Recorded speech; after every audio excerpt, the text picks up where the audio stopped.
देश की जीडीपी रो रही है। वित्त मंत्री जी से जब कहते हैं कि प्याज के दाम बढ़ गए तो कहते हैं प्याज खाना छोड़ दो। 8 साल हो गया सरकार चलाने को।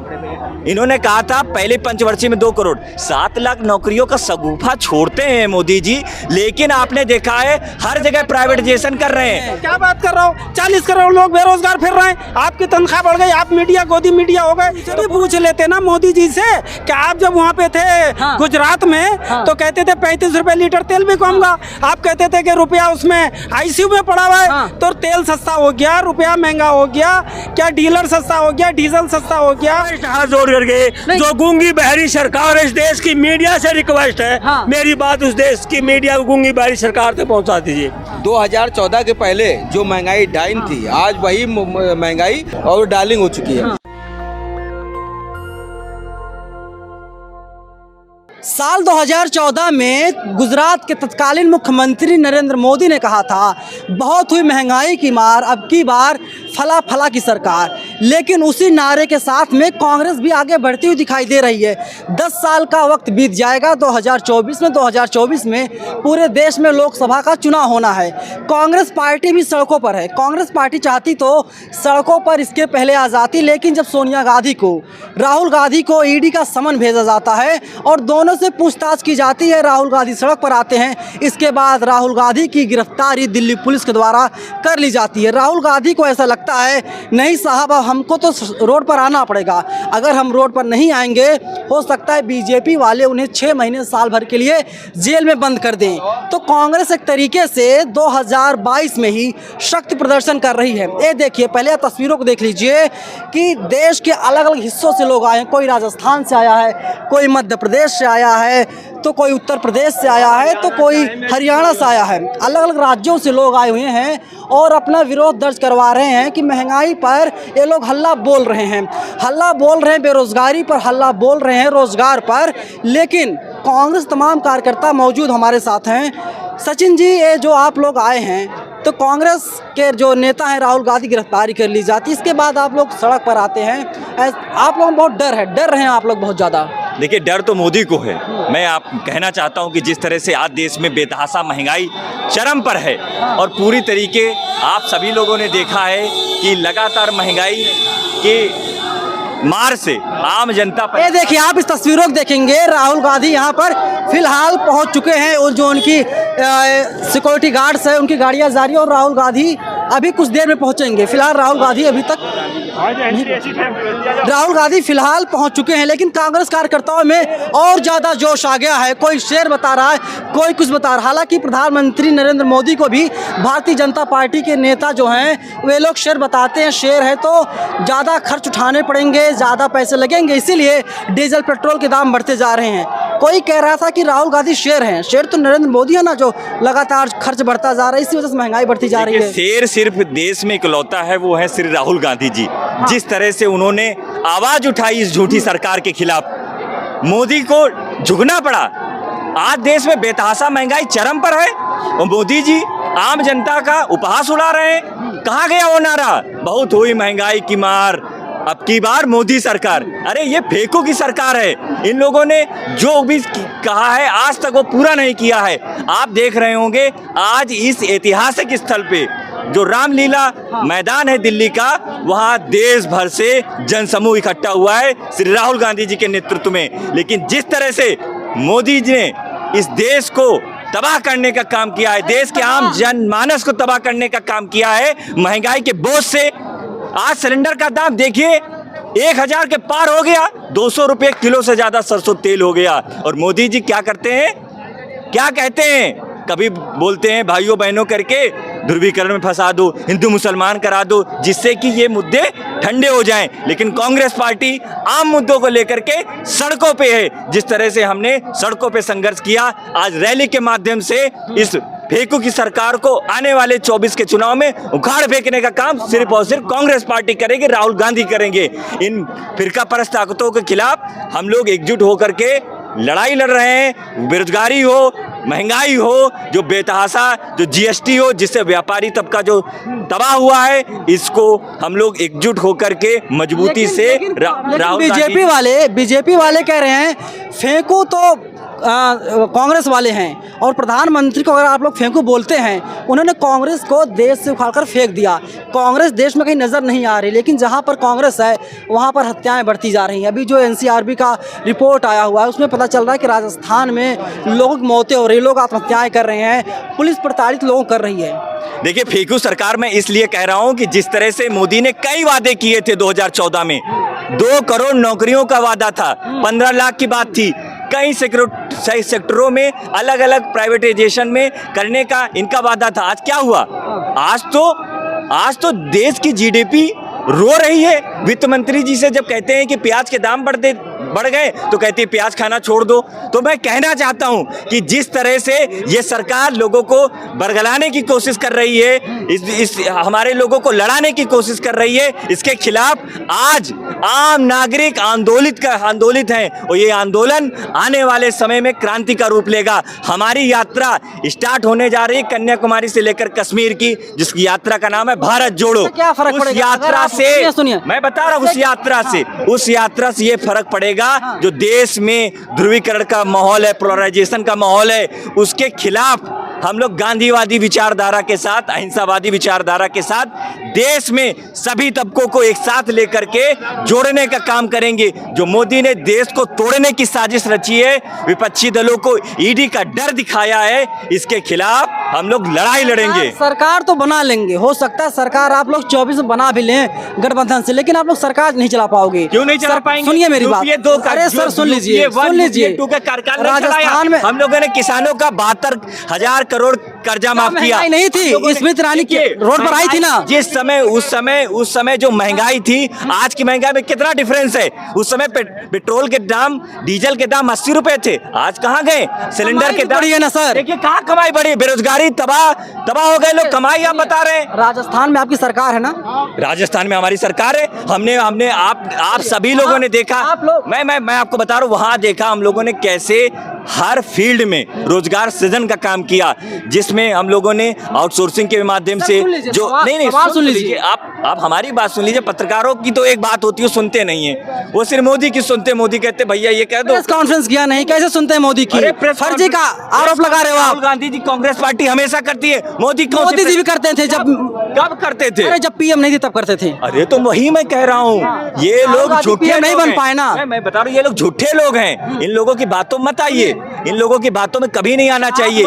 ये लोग आप अगर उनसे पूछ लेंगे कि भैया 2 करोड़ नौकरी कहाँ गई, तो एकदम से उनको साफ सूझ 7 लाख नौकरी दे दी 8 साल में। अच्छा, सरकार ने आंकड़ा पेश किया था। लेकिन सुनिए, 8 साल हो गया सर, सुन लीजिए, सवाल सुन लीजिए। 8 साल हो गया सरकार चलाने को। इन्होंने कहा था पहले पंचवर्षीय में 2 करोड़, 7 लाख नौकरियों का शगुफा छोड़ते हैं मोदी जी, लेकिन आपने देखा है हर जगह प्राइवेटाइजेशन कर रहे हैं। तो मैं आज मैं कहना चाहता हूं कि जिस तरह से हर फील्ड का वर्ग तबाह है, हमारे यहाँ नौजवान साथी भी खड़े हैं। एक सवाल का जवाब दीजिए एक सवाल का जवाब दीजिए। राजस्थान में आप लोग सरकार है, कौन सरकार है? वहाँ पर कन्हैया कुमार की हत्या की जाती है, कन्हैया लाल की, और इसके बाद में वहाँ पर कांग्रेस सरकार 50 लाख रुपए देती है। इंद्र मेघवाल की हत्या होती है तो 5 लाख रुपए। ये आप लोग बाबा साहब ने संविधान बनाया था, आर्टिकल 14 था। सुन लीजिए सर, सुन लीजिए, आर्टिकल 14 का आप लोग उल्लंघन कर रहे हैं। देखिए, जिस तरह से कन्हैया की हत्या हुई, उसमें जो लोग निकले वो भारतीय जनता पार्टी के एजेंट, आपके पास आ रहे हैं आपके पास, वो भारतीय जनता पार्टी के एजेंट के रूप में उन्होंने काम किया था। सभी लोग लाख रुपए आपने दिया ना सर। सुन तो लीजिए, मेरी बात तो सुनिए। देखिए, जिस तरह से हिंदू मुसलमान करने की कोशिश की जाती है, मैं ये नहीं कह रहा हूं कि मुआवजा किसी को 5 मिलेगा, किसी को 10 मिलेगा, लेकिन मैं ये कह सकता हूं कि उस परिवार की सुरक्षा, उस परिवार का संसाधन कांग्रेस पार्टी की जिम्मेदारी है। हम जिम्मेदारी लेते हुए कहते हैं कि अगर इंद्र मेघवाले के पिताजी का और पूरे परिवार का जो भी रहेगा, अशोक गहलोत जी ने कहा, सचिन पायलट साहब ने कहा कि उनके परिवार की देखभाल कांग्रेस पार्टी करेगी। मैं आपको आश्वस्त करना चाहता हूं कि कांग्रेस पार्टी उस वर्ग के साथ, उस वर्ग 5 लाख, ये क्या भद्दा मजाक कर रहे हैं आप लोग? वहां पर अशोक गहलोत क्यों नहीं गए? राहुल गांधी क्यों नहीं गए? प्रियंका गांधी क्यों नहीं गई? जब लखीमपुर में कोई मामला होता है, नहीं, जब कोई मामला होता है तो प्रियंका पहुंच जाती है वहां पे। मेरी बात सुनिए, मैं ये कहना चाहता हूं कि जब हत्या हुई, मैं उसको हत्या इसलिए कहता हूँ क्योंकि टीचर ने पीट के मारा। हाँ, समर टीचर ने। कांग्रेस पार्टी के नेता श्री सचिन पायलट जी उस परिवार के साथ मिलते हैं। कांग्रेस पार्टी के नेता, कांग्रेस पार्टी का डेलीगेशन मिलता है, उस परिवार को हर संभव मदद करने की बात कहता है और अटेंडम जो जिम्मेदारी होती है उसको कांग्रेस पार्टी निभाती है। और मैं आपको कह सकता हूं कि जो कांग्रेस पार्टी करती है वो इस तबके के साथ खड़ी होती है जिसके साथ कोई नहीं खड़ा होता। 50-50 क्यों नहीं? देखिए 50-50 क्यों अच्छा, ये नहीं? बताइए। सीधा सवाल मेरा ये बताइए, है, सुनिए। आप लोग देश में राज करने की बात करते हो। ये बताइए, सुनिए, आप 50-50 की बात कर रहे हैं, यहाँ हिंदू मुसलमान करने की कोशिश की जा रही सर, आर्टिकल 14 का अपमान कर रहे हो आप लोग। लीजिए, कोई अपमान नहीं है। कांग्रेस, आपको पता है बाबा भीमराव अंबेडकर जी को संविधान निर्माता किसने बनाया, किसने बनाया बताइए? उस समय के जितने भी कांग्रेस विचारधारा के नेता थे सब लोगों ने एकमुश्त नाम उनका प्रपोज किया। उन्होंने हमको संविधान ऐसा घुमा रहे हैं, आप घुमा रहे हैं। ट्रेनिंग अच्छी खासी आप लोगों को हो जाती है। कहाँ से आए आप? मैं दिल्ली से आया हूँ, कृष्णनगर।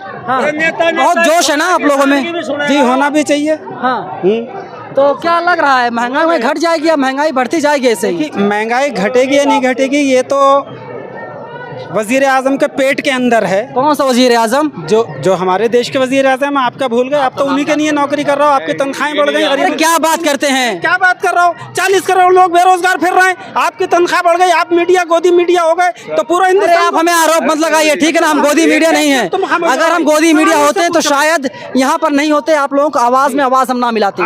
आवाज ये यूट्यूब वाले आवाज लगा रहे हैं। आपने अभी एक भाई से पूछा था इंटरव्यू, मोदी जी ने तो कोई नहीं दिया, और एक इंटरव्यू दिया तो उससे बौखला जाते हो। रजत शर्मा से सेट करके एक रजत शर्मा कौन है, गोस्वामी कौन है? हमें नहीं मतलब उनसे। राहुल जी रोज इंटरव्यू देता है, लेते क्यों नहीं? आप इंटरव्यू लीजिए ना, जाइए ना, आप उनसे पूछिए ना कि जब तक ये वहाँ पे थे। लोग फिर कहोगे सवाल विपक्ष पूछा जा रहा है, राहुल गांधी का कोई इंटरव्यू क्यों लेगा भैया? भाई साहब, सवाल तो आप लोग विपक्ष से पूछ रहे थे ना, तो कभी उनसे भी पूछ लेते ना मोदी जी से कि आप जब वहाँ पे थे गुजरात में तो कहते थे 35 रुपए लीटर तेल भी कहूँगा, आप कहते थे कि रुपया उसमें आईसीयू में पड़ा हुआ है, तो तेल सस्ता हो गया, रुपया महंगा हो गया, क्या डीलर सस्ता हो गया, डीजल सस्ता हो गया, नौकरियां मिल गई। क्या मुद्दे लेकर आए हैं? ऐसा मेरी बात सुनिए, मैं आपकी बहुत देर से सुन रहा हूँ। अब नेता लोग बात कर रहे हो, अब किसान की बात सुनिए। मैं हरियाणा प्रदेश से आया हूँ, सिसाना गाँव, जिला सोनीपत, हरियाणा के रहने वाला हूँ। मैं ये बताने आया हूँ गूंगी बहरी सरकार को,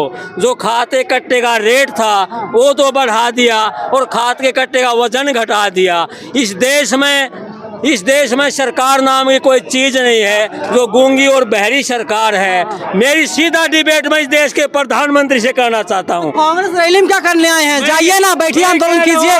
कांग्रेस की रैली में कांग्रेस कार्यकर्ता बनकर के आए हो सर आप? कौन सुनेगा मेरी कौन सुनेगा? यहाँ कौन सुनेगा? अब देश की मीडिया को सुनेगा। यहाँ कौन सुनेगा सर? मैं उस गूंगी बहरी सरकार को जगाने के लिए आया हूँ। सुनिए, यहाँ कौन सुनेगा? रिक्वेस्ट हाथ जोड़ करके, जो गूंगी बहरी सरकार इस देश की मीडिया से रिक्वेस्ट है, मेरी बात उस देश की मीडिया को गूंगी बहरी सरकार तक पहुंचा दीजिए।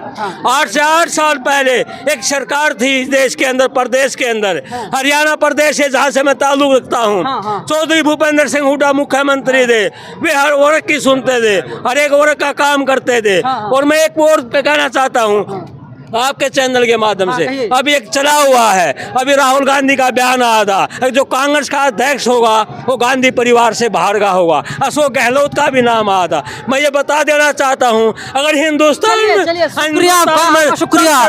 देखिए, समझ नहीं आ रहा है, एक खुद कह रहे हैं कि मैं हरियाणा से आया हूँ, हरियाणा से आने के बाद कांग्रेस रैली में क्या कर रहे हैं ये नहीं पता है, कांग्रेस की रैली में आए हुए हैं। देखिए, एक बार रामलीला मैदान की जो तस्वीरें हैं, मैं उन तस्वीरों को आपको एक बार फिर से दिखा देता हूं। इन तस्वीरों को आप देख लीजिए, हजारों की संख्या में अलग अलग राज्यों से लोग आए हैं और अपनी आवाज को ये लोग मुखर करने का काम कर रहे हैं। देखना यही होगा कि जब 2024 में देश में लोकसभा चुनाव होंगे, इसके बाद क्या होगा। क्या कुछ कहना चाहते हैं आप?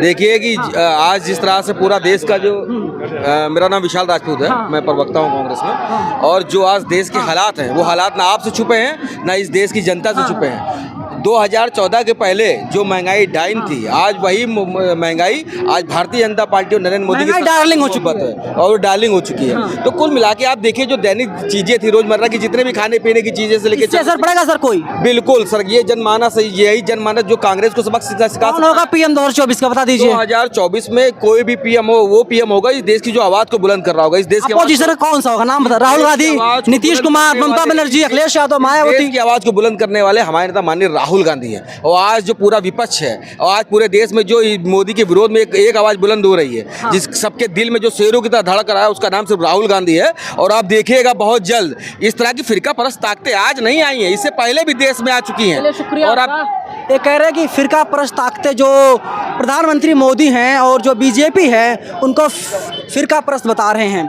देखना ये होगा कि जब लोकसभा चुनाव होंगे तो क्या ये जो मुद्दे उठाए जा रहे हैं, इन मुद्दों का कोई असर लोकसभा चुनाव के वक्त होगा या नहीं। हो सकता है पुलवामा जैसा कोई आतंकी ऐसा हमला हो जाए, हो सकता है कोई सर्जिकल स्ट्राइक हो जाए, या कुछ भी हो सकता है। बीजेपी राष्ट्र पे खेल जाती है। कैमरा पर्सन धारण के साथ में नवीन कुमार नंदन, रामलीला मैदान, दिल्ली। नेशनल दस्तक की आपसे गुजारिश है कि अगर इसको बचाना चाहते हैं तो नेशनल दस्तक को सब्सक्राइब करने के लिए रेड कलर के सब्सक्राइब बटन को दबाएं, फिर बेल आइकन की घंटी दबाएं। नेशनल दस्तक को बचाने के लिए बहुत जरूरी है कि हर खबर को शेयर करें, लाइक करें, कमेंट जरूर करें।